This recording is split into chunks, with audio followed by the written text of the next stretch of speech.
Unaware he was a billionaire, the maid's daughter approached the lonely man. "Sir," she asked, "would you like to be my dance partner?" Her simple question shocked everyone in the room. He was a billionaire, lost in a grief that had settled on him like dust. She was a 10-year-old girl, the daughter of a maid who only saw a man who looked lonely. In a gymnasium divided by wealth and judgment, she ignored the stares and crossed the floor. She did not know he was a billionaire. She only knew he was alone. With one simple question, "Would you be my dance partner?" she offered a moment of simple, human kindness. She had no idea this one dance would ignite a cruel retaliation and unleash a power she couldn't imagine. And before we start, let me know where you are joining from today in the comments. Now, I hope you enjoy the story. He stood alone, a ghost in a gymnasium full of laughter. Robert Walsh, a man who owned skyscrapers, looked lost under paper streamers. He was here to sign a check, a duty he dreaded, but he did not expect a 10-year-old girl to change his life. The air in the Lincoln Elementary Gymnasium was thick with the smell of floor wax and pizza. Brightly colored drawings of turkeys and pilgrims, leftovers from Thanksgiving, were still taped to the walls. A father-daughter dance was in full swing. Fathers in clumsy suits twirled daughters in shiny dresses. In the corner, near the lukewarm punch bowl, Robert Walsh checked his watch. 6:17 p.m. He hated these events. They were loud, they were messy. They reminded him of a life he no longer had. He was here as the guest of honor, the Walsh, from the Walsh Family Foundation that had funded the school's new library. The principal had insisted he make an appearance. "It will be good for the community, Mr. Walsh," the principal had said. Robert just felt empty. He adjusted the cuff of his gray cashmere sweater. He felt like a fraud. He had built an empire in logistics and shipping. He could move cargo across oceans, but he could not move himself out of the grief that had settled on him like dust. Across the gym, 10-year-old Emily watched the dancers. She had blonde hair, cut short and practical. Her dress was simple, a light blue fabric that her mother had sewn herself. It was pretty, but it was not shiny. It did not have the lace or sequins that the other girls wore. Emily did not mind. She was looking for her own partner. Her mother, Margaret, stood by the gymnasium doors, watching her daughter. Margaret's hands were clasped tight. She was a proud woman, but she was tired. She worked as a maid for the Peterson family, one of the wealthiest families in the county. She recognized the look of wealth. She saw it standing by the punch bowl. Margaret knew that man. Everyone did. Robert Walsh. His face was on the cover of magazines at the checkout stand. "Emily, honey," Margaret whispered, pulling her daughter back for a moment.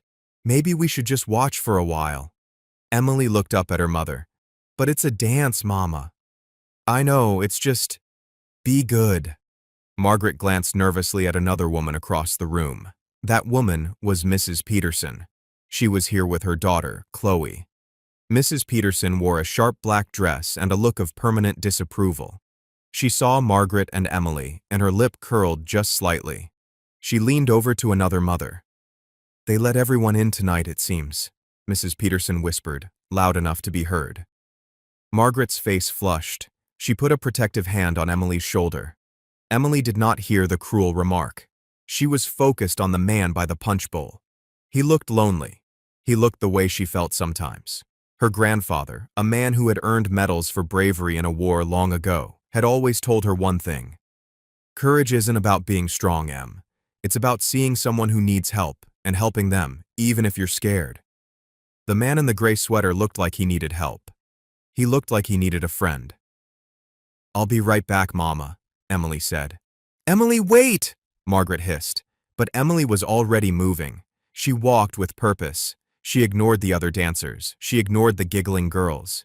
She walked straight across the polished wooden floor. Robert Walsh saw her coming. He assumed she was lost, or perhaps wanted him to buy a raffle ticket. He prepared to be polite but firm. Mrs. Peterson saw it too. Her eyes went wide with disbelief. "What is that child doing?" she muttered. Emily stopped right in front of the billionaire. She had to tilt her head all the way back to look him in the eye. His eyes were gray and very sad. She did not know he was a billionaire. She did not know he owned the building she was standing in. She only knew he was alone. Emily took a small breath. She remembered her grandfather's words. "Sir," she said, her voice clear and small, "would you be my dance partner?" The music seemed to dip. The chatter around them faded. Robert Walsh froze. He stared at the small blonde girl. Her expression was completely serious. There was no joke, no trick, just a simple question. You want to dance with me?" Robert asked. His voice was rough. He had not truly spoken to anyone in hours. "Yes, sir," Emily said. "The sign says, father-daughter dance."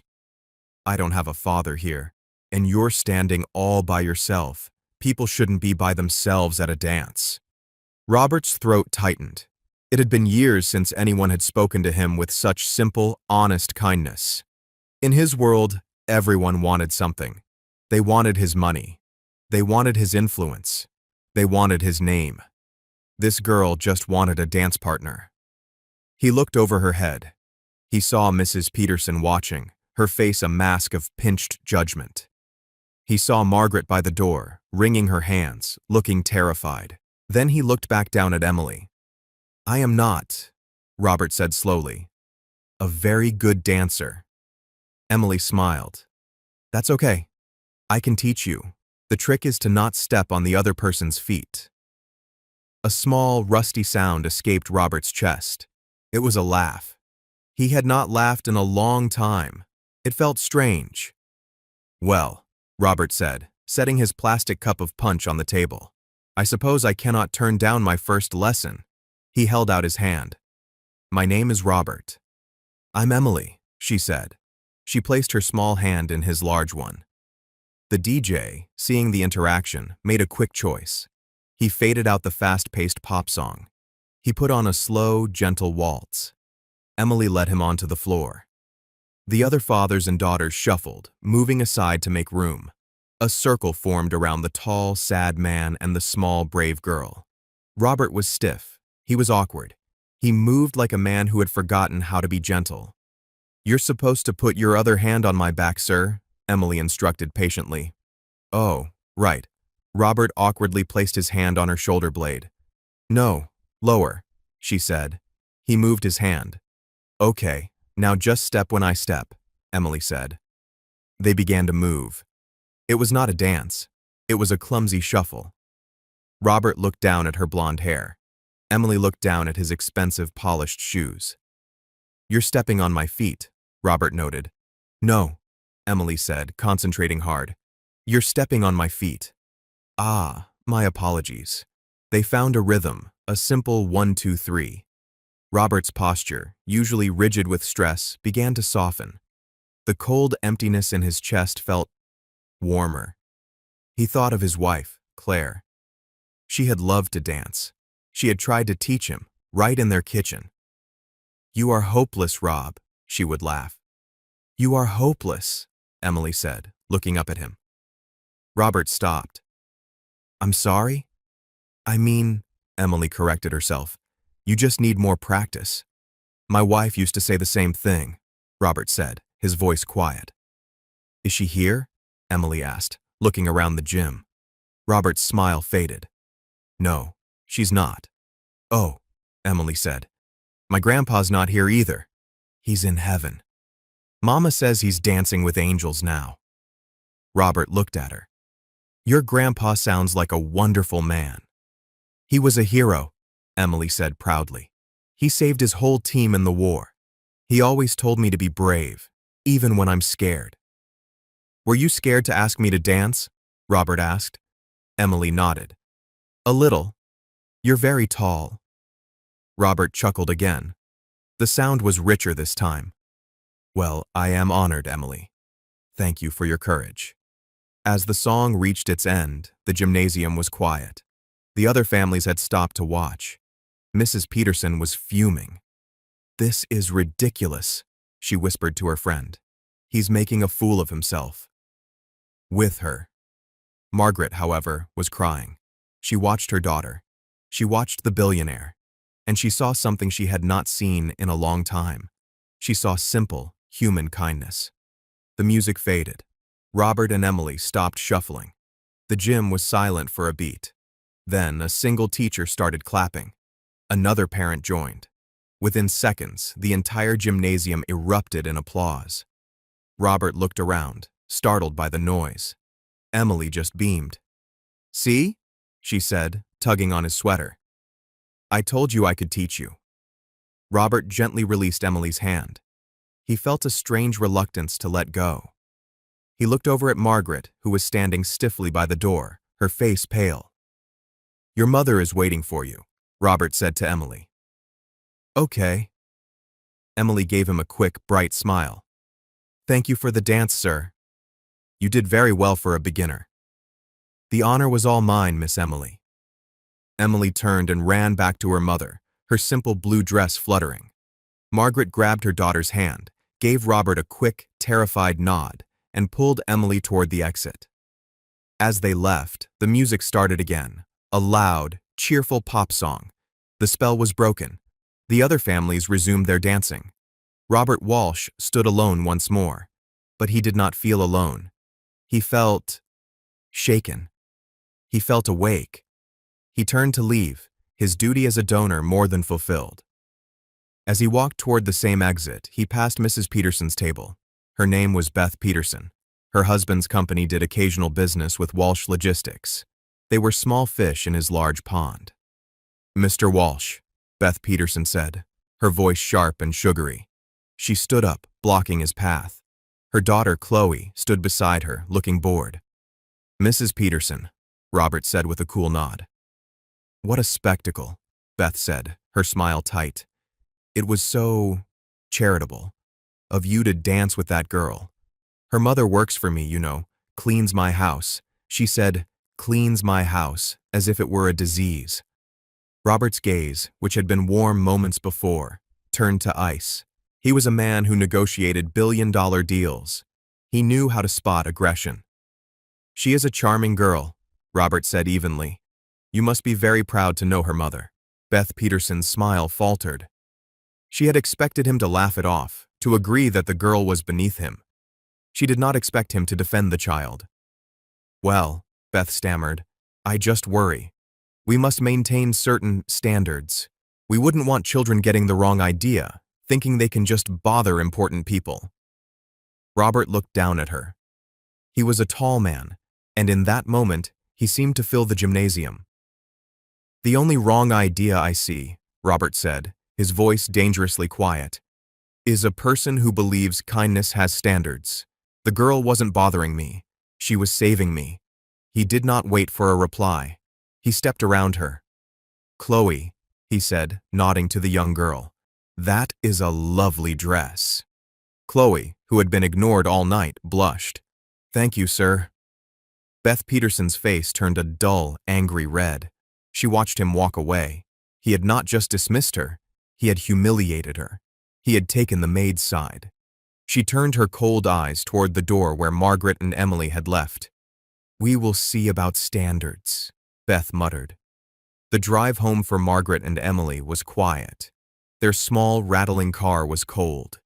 The heater had broken last winter. Margaret gripped the steering wheel so hard her knuckles were white. "Did I do something wrong, Mama?" Emily finally asked from the passenger seat. She was still wearing her coat from the dance. Margaret's heart broke. She reached over and squeezed Emily's knee. "No, baby. You did nothing wrong. You were perfect." "He was a nice man," Emily said, looking out the window. "He looked sad." "Yes, honey. He is. He's also very, very powerful." "What does powerful mean?" Margaret sighed. How could she explain it? "It means he's like a big ship, Emily. And we are very small boats. You have to be careful not to get too close or his waves can sink you, even if he doesn't mean to." Emily thought about this. "But he needed a partner, Mama." "I know." Margaret pulled into the parking lot of their small apartment complex. It was on the other side of town from the Petersons' sprawling mansion. "Mama, Emily said as they got out of the car. Yes? Mrs. Peterson looked angry. Margaret stopped, her key in the apartment door. She closed her eyes. Yes, I saw that too. Why? Some people, Emily, Margaret said, pushing the door open, don't like it when the boats get near the ships. They like everyone to stay in their proper place. That's silly, Emily said, walking inside. It's not a ship. It's just a dance floor. Margaret watched her daughter go to her room. Yes, baby, she whispered to herself. If only they knew that. She went to the kitchen and put the kettle on for tea. Her hands were shaking. Mrs. Peterson was not a kind employer. She was picky, she was demanding, she paid late. But it was a job. It paid for this apartment. It paid for Emily's food. And tomorrow morning, Margaret had to be at the Peterson house at 8 a.m. sharp to clean up after their pre-holiday party. She had a very bad feeling about tomorrow. Robert Walsh did not go home. His sprawling, empty mansion on the hill felt more like a tomb than a home. Instead, he had his driver take him to the office. The Walsh Tower was dark, save for the security lights in the lobby. He took his private elevator to the penthouse floor. His office was vast, with a glass wall overlooking the entire city. He did not turn on the lights. He stood at the window, looking at the thousands of lights sparkling below. Each light was a home, a family, a life. He had all of this, and he had felt nothing. Until tonight. He thought of the girl, Emily. He was a hero. He always told me to be brave. Robert had not felt brave in a long time, not since Claire died. He had just felt busy. He built his company. He made more money. He funded libraries. But he was hollow. He went to his desk and turned on a small lamp. He pulled out a piece of paper. He had a team of private investigators on retainer. He used them to vet business partners. He used them to find vulnerabilities in his competitors. He picked up his phone and dialed his head of security, a man named George. Mr. Walsh. George's voice was instantly awake. It was 9 p.m. A call from the boss at this hour was rare. George, Robert said, I have a name for you. Emily, 10 years old, blonde hair. Her mother is Margaret, last name unknown. Margaret works as a maid for the Peterson family, Beth and Tom Peterson. There was a silence on the line. Sir? George asked, confused. Is this a threat? No, George. It is the opposite of a threat. Robert looked out the window. I want to know everything about them, but I want it done quietly. No one sees you. No one hears you. I don't want them scared. I want to know who they are. Of course, Mr. Walsh. A background check on Margaret and her daughter, Emily. One more thing, Robert said. The girl, Emily. She mentioned her grandfather. She said he was a war hero. He paused, remembering the girl's proud expression. Find out who he was. Robert hung up the phone. He sat in the dark for a long time. The small blonde girl had opened a door he had kept locked for years, and he was finally, cautiously, ready to look inside. The next morning, the sky was a flat, unforgiving gray. Margaret woke before her alarm. She had not slept. She had spent the night staring at the cracks in her ceiling, listening to the drip of a neighbor's leaky faucet. She made Emily oatmeal, her movements mechanical. Are you going to Mrs. Peterson's today, Mama? Emily asked, swinging her legs under the small kitchen table. Yes, honey. Margaret forced a smile. You be good for Mrs. Gable next door after school. I'll be home around 5. Can I show Mrs. Peterson the picture I drew? Emily held up a piece of paper. It was a crayon drawing of the dance. A very tall stick figure in a gray sweater held the hand of a small stick figure in a blue dress. They were both smiling. Margaret's heart clenched. No, baby. Not today. Mrs. Peterson, she's very busy. She kissed Emily goodbye at the school bus stop. The bus pulled away, and Margaret was left alone in the cold. She wrapped her thin coat tighter and began the long walk to the wealthy side of town. The Peterson house was a modern mansion of glass and white stone. It looked like a beautiful, sterile box. Margaret let herself in through the side door, as instructed. She clocked in on a small keypad in the mudroom. 8:01 a.m., 1 minute late. She winced. Beth Peterson checked the log. The house was quiet, but it was a heavy quiet. The party from the night before had left a mess. Glasses, sticky with dried punch, were on every surface. Crumbs were ground into the expensive white rug. Margaret got to work. She was meticulous. She was thorough. She needed this job. She was scrubbing a red wine stain in the living room when Beth Peterson entered. Margaret! Margaret startled, nearly dropping her scrub brush. She stood up, wiping her hands on her apron. "Good morning, Mrs. Peterson." Beth was dressed in a silk robe, holding a cup of coffee. She did not look rested. She looked sharp and angry, like a bird of prey. "I see you're late," Beth said. Her voice was light, but her eyes were not. "I'm sorry, ma'am." "The bus was—" "Don't," Beth cut her off. "I don't care about the bus. I care about my house." Beth walked around the room, inspecting Margaret's work. She ran a finger along a bookshelf. "You missed a spot." Margaret looked. There was no dust. "I'm sorry. I'll get it." "You will." Beth took a sip of her coffee. "You seem distracted, Margaret. Did you have a late night? At the dance?" Margaret's blood went cold. "No, ma'am. We left early." "Yes, I saw." Beth turned to face her. "You know, Margaret, I am a very generous woman. I give you this job. I pay you a fair wage. I tolerate a lot." "Ma'am?" Margaret's voice was barely a whisper. "I expect a certain amount of professionalism, of loyalty. I do not expect my staff to be fraternizing." "Fraternizing?" "Don't play dumb." Beth's voice snapped. "You saw what your daughter did. Running up to a man like Robert Walsh, a man of his importance. It was mortifying. It was improper. It made me look bad." Margaret stiffened. Her grandfather's pride, the O'Malley pride, flared in her chest. "My daughter was being kind." The man was alone. "The man was alone because he wanted to be alone," Beth shrieked, her composure cracking. "He is not one of us. And you are not one of them. You are here to scrub my floors. Your daughter is here to be quiet. You seem to have forgotten your place." "My place," Margaret said, her voice shaking with a sudden cold anger, "is not beneath you. It is just different." Beth Peterson's eyes widened. She had never been spoken back to, not by a maid. "Oh," Beth said softly. It was a dangerous sound. "I see. You have a lot of pride, don't you? From that father of yours, the war hero." She said the words with a sneer. "You leave my father out of this," Margaret said, taking a step back. "I think not." Beth set her coffee cup down with a sharp click. "I think you should go to the study, my husband's desk. There's a small silver frame there. It has a picture of my Chloe when she was a baby. I'd like you to polish it."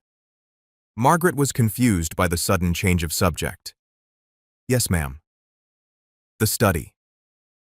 She walked down the hall to the dark wood-paneled room. She went to the heavy mahogany desk. She looked for the silver frame. It was not there. She checked the bookshelf. She looked on the side tables. It was gone.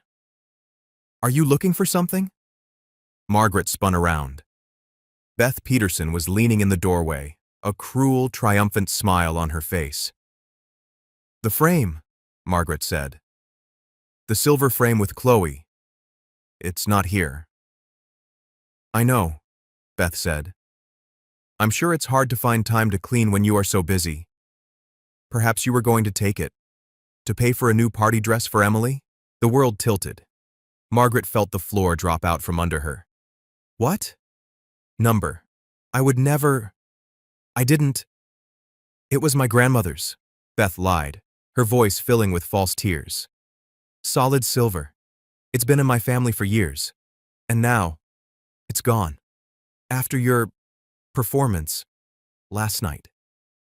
Mrs. Peterson, I swear to you, Margaret begged, her pride vanishing, replaced by raw panic. I did not take it. I would never steal. That's what they all say. Beth's face hardened. I cannot have a thief in my house.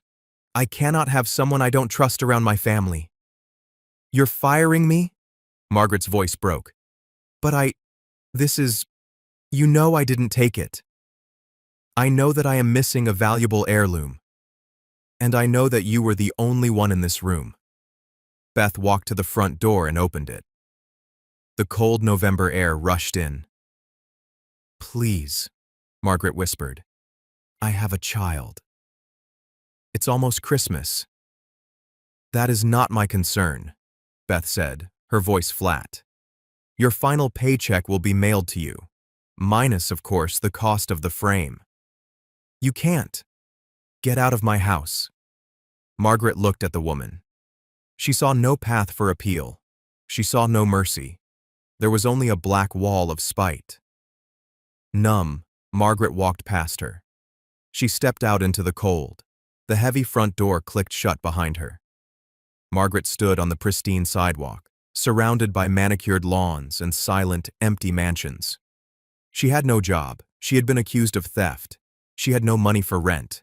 She was the daughter of a hero, and she had never felt so defeated. She put her head down and began the long, cold walk home. Miles away, in the quiet of the Walsh Tower, Robert's phone rang. It was his head of security. George, what do you have? Robert said, swiveling his chair to look at the city. I have it, sir. It was simple. The school records listed Emily's full name, Emily O'Malley. Her mother is Margaret O'Malley. O'Malley, Robert repeated. The name felt familiar, solid. Yes, sir. And that's where it gets interesting. I ran the name Margaret O'Malley and grandfather and war hero as you asked. I cross-referenced it with local service records. George paused. Sir, are you familiar with Colonel Michael O'Malley? Robert sat up straight. Iron Mike O'Malley, the 101st? The very same, George said, his voice shaded with respect. Medal of Honor recipient, Silver Star, 2 Purple Hearts. He led the charge at the Battle of Eagle's Perch, saved his entire battalion. He's a legend. He passed away 5 years ago. Robert stared at the phone. He knew the name. Every businessman who dealt with the Department of Defense knew that name. Michael O'Malley was a legend not just for his bravery, but for his unbreakable integrity. He had been offered fortunes to sit on the boards of defense contractors. He had refused them all. He had lived and died in a small house on the poor side of town. He's Emily's grandfather, Robert said. It wasn't a question. He is. Margaret is his only child. It appears her husband, Emily's father, was also in the service. He died in a training accident before Emily was born. Robert closed his eyes. The picture was becoming clear. This was not just a maid and her child. This was the family of a true American hero. A hero's widow and a hero's daughter. Left to be humiliated by women like Beth Peterson. A cold, precise anger, the kind Robert usually reserved for hostile takeovers, began to build in his chest. George, Robert said, I have a new task for you. I want to know about Margaret's employment. I want to know about Beth Peterson. I want to know everything. Right away, sir. And George? Find me that silver frame. Margaret's feet were numb. The cold from the sidewalk had seeped through the thin soles of her shoes. It was a 3-mile walk from the Petersons' mansion to her apartment. Each step was a tiny, sharp impact. She did not cry. She was too scared to cry. She saw the faces of other people on the street. A mailman, a woman pushing a stroller. They all looked normal. Their lives were not falling apart. A thief. Mrs. Peterson had called her a thief. The word echoed in her head, louder than the traffic. It was a stain. A dirty, permanent mark.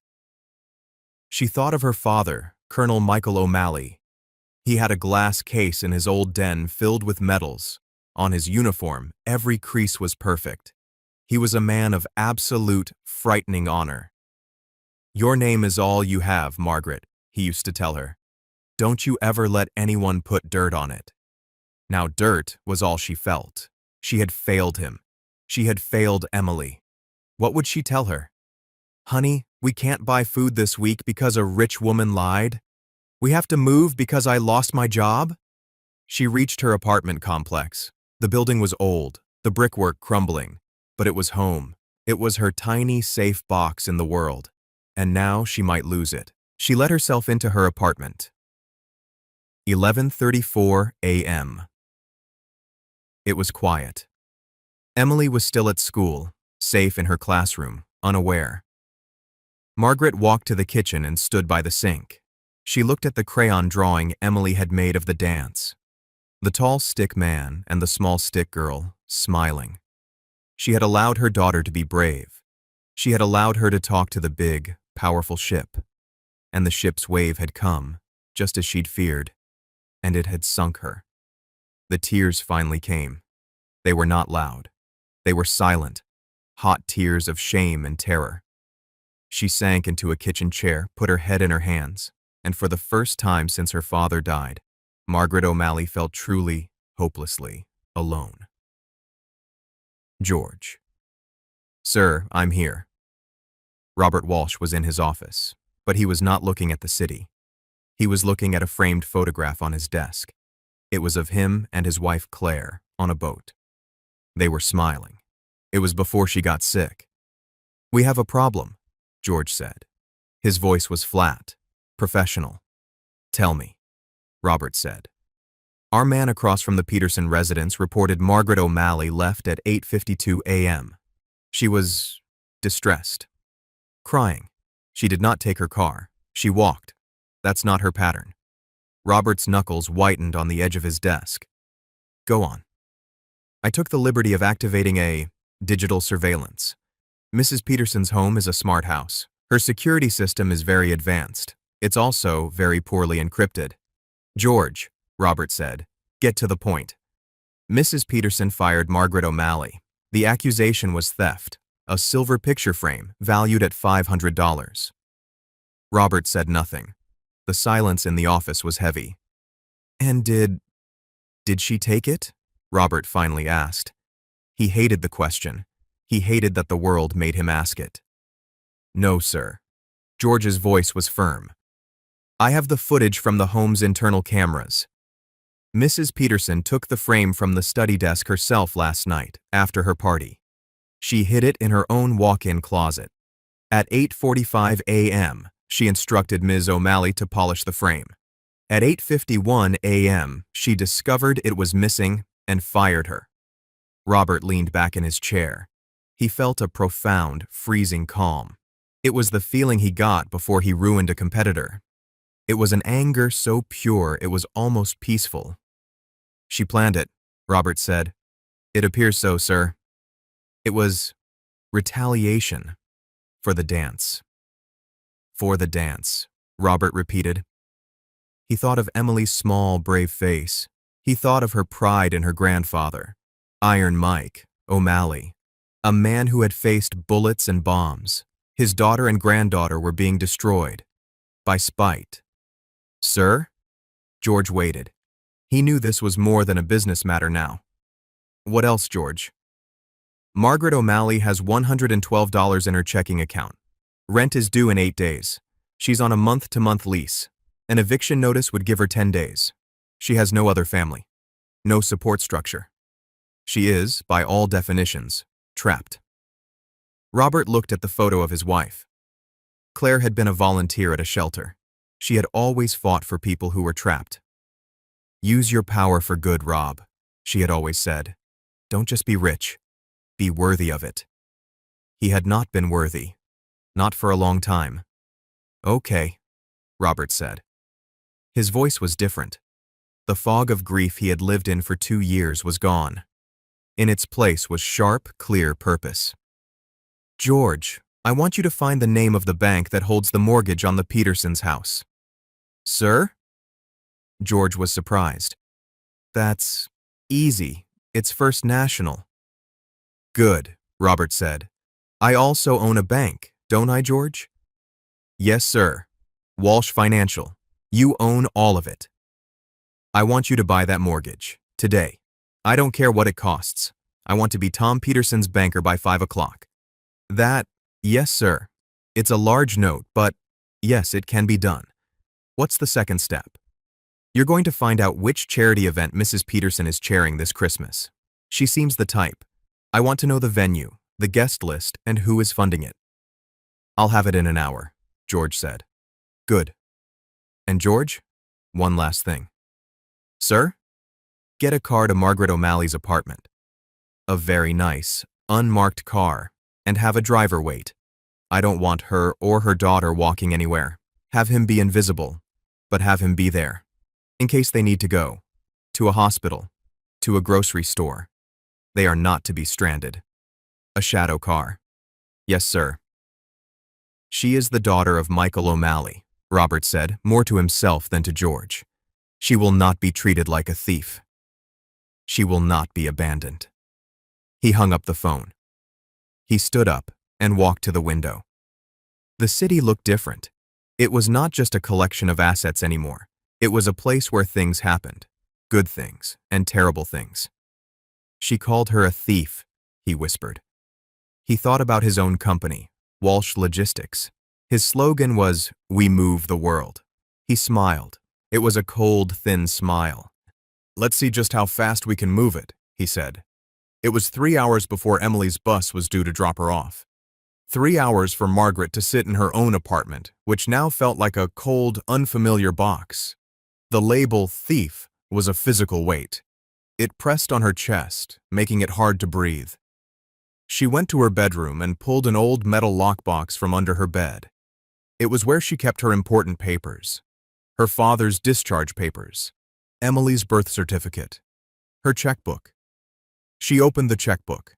The balance was $112.48. Her paycheck from Mrs. Peterson was not due for another week, and now it would be docked. The silver frame. A lie. She looked at the small pile of bills on her dresser. The rent, $650, due in 8 days. The electric bill, $78, due in 5 days. Her phone bill, $45. She did the math. It was simple. It was brutal. It was impossible. She would have to go to the food pantry. The thought made her stomach clench with shame. Her father had been a colonel. He had dined with generals. She was his daughter, and she was going to have to ask for a can of beans. She was so wrapped in her panic that she almost missed the sound. A quiet knock on her apartment door. Margaret froze. She was not expecting anyone. Her neighbor, Mrs. Gable, had her own key. She crept to the door and looked through the peephole. No one. She frowned. She opened the door a crack. The hallway was empty. But sitting on her doormat was a simple brown grocery bag. Her heart hammered. Was this a mistake? Did a neighbor drop their groceries? She looked left. She looked right. Nothing. She pulled the bag inside and locked the deadbolt, her hands shaking. She set the bag on her small kitchen table. Inside, there was no note. There was a fresh, warm roasted chicken. There was a loaf of bread, a bag of apples, a carton of milk, a container of fresh pasta salad, and a small, foil-wrapped package of chocolate chip cookies. It was enough food for 3 days. Margaret backed away from the bag as if it were a snake. Where had this come from? She thought of Mrs. Peterson. Was this a new kind of cruelty? A trap? Number. This was not Beth Peterson's style. This was kind. She ran back to the peephole and stared through it. The hallway was empty. But then she saw, through the thin curtains of her living room window, a car. It was parked across the street, a plain, black sedan. It had no markings. It just sat there. It was not there this morning. She watched it for a long, long time. The car did not move. No one got in. No one got out. It was just watching, protecting. She did not know what to think. She felt a strange, new feeling mixing with the panic. It was confusion. At 3:15 p.m., Emily burst through the door, her cheeks red from the cold, her backpack heavy. "Mama, I got an A on my spelling test." Margaret hugged her daughter, burying her face in Emily's blonde hair. She held on for a beat too long. "Mama, you're squishing me." Emily laughed. "I'm sorry, sweetie. I'm just so proud." Margaret forced a smile.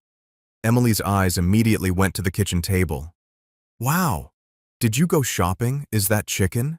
Margaret's smile faltered. "Yes, it's a surprise. A good surprise. I'm starving." Emily dropped her bag and ran to the table. "Can I have a cookie?" "After you have some chicken." They sat at the small table. Emily ate happily, chattering about her day. She talked about her art project. She talked about a boy named Sam who pulled her hair. "And guess what?" Emily said, her mouth full of bread. "Chloe Peterson was in a bad mood today." Margaret stopped, a piece of chicken halfway to her mouth. "Oh?" "Yeah. She told everyone her mom was going to get a new maid. She said the old one was no good." Margaret put her fork down. The food tasted like ash. "Emily?" she said, her voice quiet. Emily looked up. She saw her mother's face. The fake smile was gone. "Mama? What's wrong?" "Honey, I won't be going back to Mrs. Peterson's house."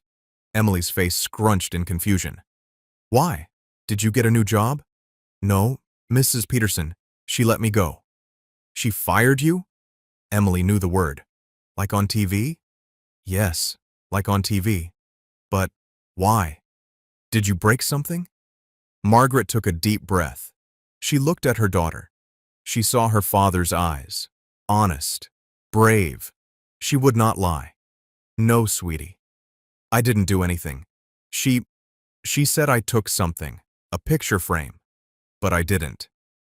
Emily's happy expression dissolved. "She called you a liar?" "Yes. But that's not true. You don't lie. You don't steal. She's the one who's lying." Emily's voice was rising. She was her grandfather's granddaughter. She had a fierce, sudden sense of justice. "I know," Margaret said, her own tears welling up. "But she's the boss. So, I don't have a job anymore." Emily was quiet. She pushed her plate away. The cookies were forgotten. "Is it because of the dance?" Emily asked, her voice a tiny whisper. Margaret's heart broke. "What? No, baby, don't you ever think that." "But she was mad at the dance," Emily insisted. "She looked at me. And you. She looked mean." "It doesn't matter, Emily. This is not your fault. It is not." "So what happens?" Emily asked. "What do we do?" Margaret looked at the bills on her dresser. She looked at the anonymous bag of food. "I don't know," she whispered. "I don't know." In the Walsh Tower, the lights of the city had come on, creating a carpet of diamonds below. George stood in Robert's office. He held a thin tablet. "It's done, sir," George said. "We own the note." As of 4:32 p.m., Walsh Financial is the primary lien holder on the Petersons' estate. Robert nodded. He was standing in front of his window, his back to the room. "And the charity?" "The Starbright Children's Foundation Annual Gala. It's in 1 week. Beth Peterson is the chairwoman. It's her main social event of the year. She's raised over $100,000. "Good," Robert said. "She's raised it, but she hasn't received it all yet." "Pledges." "Exactly, sir." "And the main corporate sponsor?" George allowed himself a small, grim smile. "It's a subsidiary of Walsh Logistics." Robert turned around. "She's been using my money to fund her party." "Yes, sir. She's been sending fawning letters to our foundation's vice president for months. He's been approving it as a standard community donation. $50,000. "Cancel it," Robert said. "Sir? Cancel the donation. I want a letter sent from our VP. Due to unforeseen budgetary reallocations, we must regretfully pull our funding. I want it sent to her house, tonight." George's eyebrows rose. "That will gut her event, sir. She'll be humiliated. She'll be short." Yes, Robert said. She will. Robert walked to his desk. And George. Send another grocery bag. Tomorrow. Same time. Same way. And pay her electric bill. George was stunned. Pay her, sir, how? You're my head of security, George. You're a wizard. You have her account number. Use an anonymous third-party transfer. A utility grant from a charity that doesn't exist. I don't care. Just get it done. And her rent. Pay it. 3 months in advance. That's generous, sir. It's not generous, Robert snapped. It's necessary. She's the daughter of a man who saved a battalion. She will not be evicted because of a spiteful, jealous woman. We are going to build a wall around her. A wall of iron. She won't even see it. But it will be there. And the car? The shadow car? It stays, Robert said. It stays until this is done. The next day, Margaret woke up to an email. It was not a job offer. It was a notification from her electric company. Dear customer, your account has been paid in full by a grant from the Community Neighbors Fund. Your balance is $0.00. Margaret stared at it. She printed it out, her hands shaking, as if the paper would make it real. Community Neighbors Fund? She had never heard of it. She was still staring at it when the mailman came. He slipped the day's mail through the slot in her door. She went to get it, expecting more bills. She found a single, crisp, white envelope. It was from her apartment's management company. She tore it open, her heart in her throat. Was it an eviction notice? It was a receipt. Tenant, Margaret O'Malley. Payment received, $1,950. Status, paid in full. December, January, February. Thank you. Margaret dropped the paper. She stumbled back and sat hard on her couch. This was not happening. This was not real. 3 months' rent, her electric bill, the food. This was not kindness. It was something else. It was an invasion. It was a message. But from who? She thought of the black car, still parked across the street. It was there when she woke up. A new kind of terror, cold and sharp, replaced her panic. She was not in control. Someone was pulling strings. Someone was watching her, playing a game with her. Was this Mrs. Peterson? Was this some twisted way to prove Margaret was unstable? That she was taking money from strange places? She grabbed her phone and dialed the management company. Yes, hi. This is Margaret O'Malley in 2B, she said, her voice strained. I just got a receipt. It says my rent is paid. For 3 months. The woman on the other end was cheerful. Oh yes, Miss O'Malley. An absolute blessing, isn't it? A wire transfer came in this morning from a benefactor's trust. They wish to remain anonymous. You're all set until March. Happy holidays. An anonymous benefactor. Margaret hung up the phone. She went to her front door and locked the deadbolt. And the chain. She was a puppet. Someone was moving her. She felt more trapped than when she had no money at all. 8 blocks away, in a house of glass and white stone, Beth Peterson was also having a bad morning. She was sitting at her kitchen island in her silk robe when her laptop pinged. An email. It was from the Walsh Foundation. Dear Mrs. Peterson, she read aloud, a smile on her face. It was probably a letter confirming Mr. Walsh's personal attendance at her gala. Her smile vanished. Due to unforeseen budgetary reallocations, we must regretfully pull our funding, $50,000. What? She whispered. The coffee cup in her hand trembled. No, no, no, no. $50,000 was not just a donation. It was the anchor. It paid for the ballroom at the Grand Hotel. It paid for the orchestra. It paid for the catering. Without it, her entire event. She grabbed her phone and dialed her contact at the foundation, a vice president she had charmed for months. It went straight to voicemail. He can't do this, she stammered. She tried his direct line. Voicemail. She tried his assistant. I'm sorry, Mrs. Peterson. Mr. Davies is in high-level meetings all day. He is unavailable. But the gala, The Starbright Gala. There's been a mistake. There is no mistake, Mrs. Peterson. The decision is final. Have a good day. The line clicked. Beth Peterson stared at her phone. Her heart was a cold, hammering stone in her chest. She was ruined. It was not about the children. It was not about the charity. It was her party. It was the one night of the year she was the most important woman in the city. And Robert Walsh had just gutted it. That Maid, she hissed, her mind making a desperate, illogical leap. This is somehow her fault.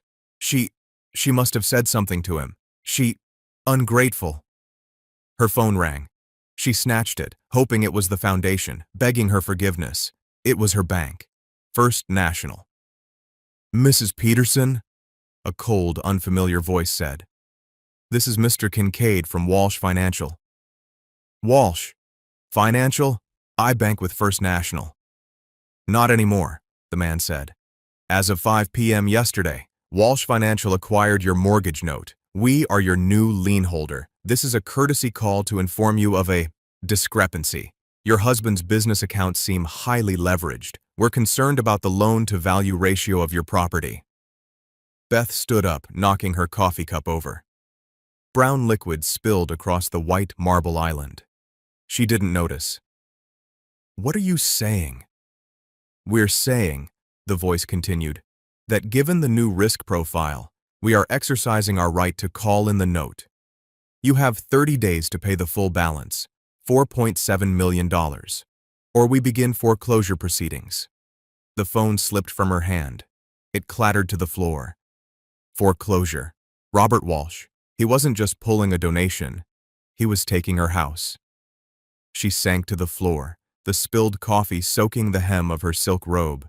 She had destroyed a maid over a silver frame. And the maid's dance partner, the quiet man in the gray sweater, was now taking everything. The week that followed was the strangest of Margaret's life. She did not leave her apartment. The black car remained. Every day, a bag of groceries appeared. She tried to find a job. She applied online to dozens of listings. No one called her back. She was a thief.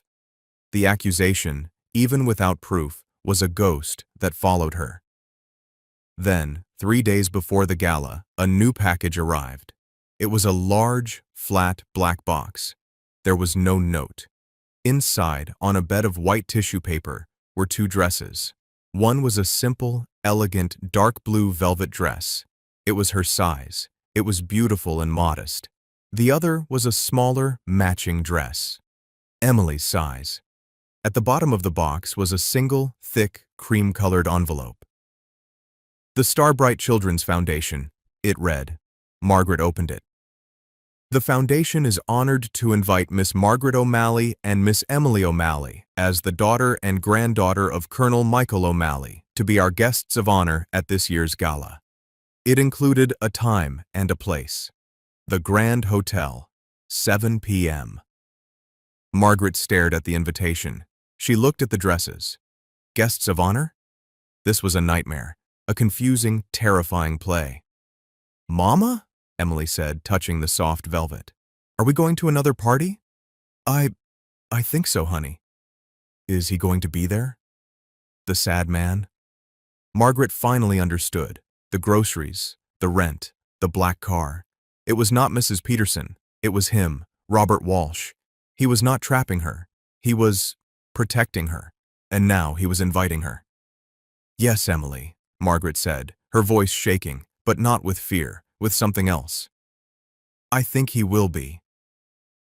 The Grand Hotel ballroom was a sea of black ties and jewels.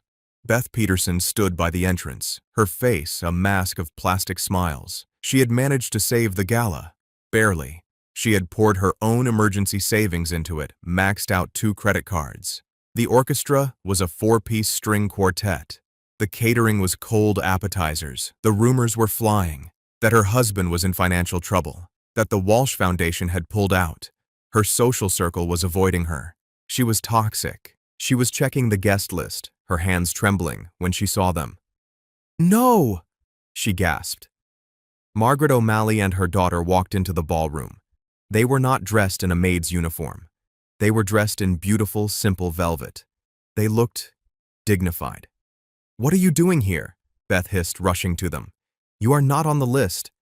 Get out. Security." "I believe," a deep voice said, "they are with me." Robert Walsh stepped out from the crowd. He was not in a gray sweater. He was in a perfectly tailored tuxedo. He looked like the man who owned the city. He smiled, not at Beth, but at Emily. "Miss Emily," he said, "you look lovely. I see you're not wearing your dancing shoes." Emily giggled. "You're not wearing your sweater." "Beth," Robert said, his voice dropping, all humor gone. "I believe you know Miss O'Malley." Beth's face was white.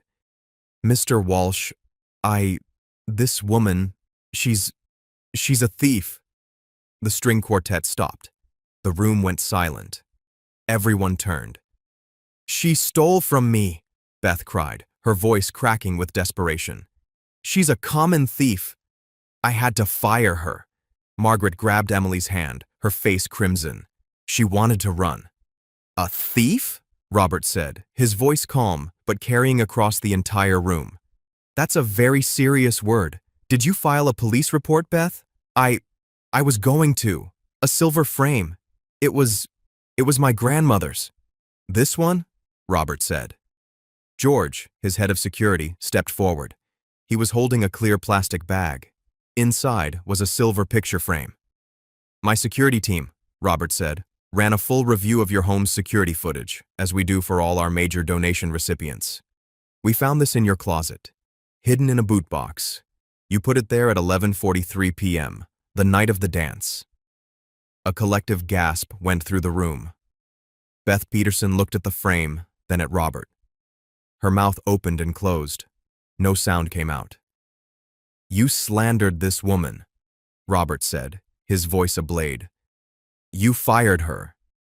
You tried to ruin her. All because her daughter, a 10-year-old girl, showed me a moment of kindness, because she had the courage you will never have." He looked at Margaret. "Ms. O'Malley's father was Colonel Michael O'Malley. He saved a battalion. He was a hero. You are just a bully." Robert turned to the silent, watching crowd. "The Walsh Foundation is pulling all funding from this event, effective immediately. And as your banker, Mrs. Peterson." He let the words hang. "I'll be seeing you and your husband on Monday. We have a lot to discuss." Beth Peterson's perfect world, her social standing, her money, her house, it all evaporated in that single terrible moment. She turned and fled the ballroom, her face a ruin. The crowd began to whisper. Robert ignored them. He turned to Margaret. She was crying, but they were not tears of fear. They were tears of relief. "Mr. Walsh," she whispered, "the groceries, the rent." "A hero's daughter should never have to worry about rent," Robert said softly. He looked around the room. "The Walsh Foundation needs good people, people with integrity, people like your father. I'm starting a new grant, the O'Malley Grant, for the families of veterans. It needs someone to run it, someone I can trust, someone with honor." He looked directly at Margaret. "I'm not offering you a handout, Ms. O'Malley. I'm offering you a job, a very difficult one. Will you accept?" Margaret stared at him, the billionaire who had just defended her, who had saved her, who saw her not as a maid, but as herself. "Yes," she said, her voice clear. "Yes, I will." Robert smiled, a real warm smile that reached his eyes. The sadness was still there, but it was not alone. Emily, who had been watching this all, tugged on his tuxedo jacket. "Sir?" she asked. "Yes, Emily? Can we dance now?" The music stopped. Robert looked at the string quartet, who were staring, frozen. He nodded to them. "Play," he said. The music started again, a slow, gentle waltz. Robert Walsh looked down at the small girl with the brave heart. "Miss Emily," he said, holding out his hand, "it would be my greatest honor." He took her hand, And in the middle of the grand ballroom, surrounded by the wealthiest people in the city, the billionaire and the maid's daughter began to dance.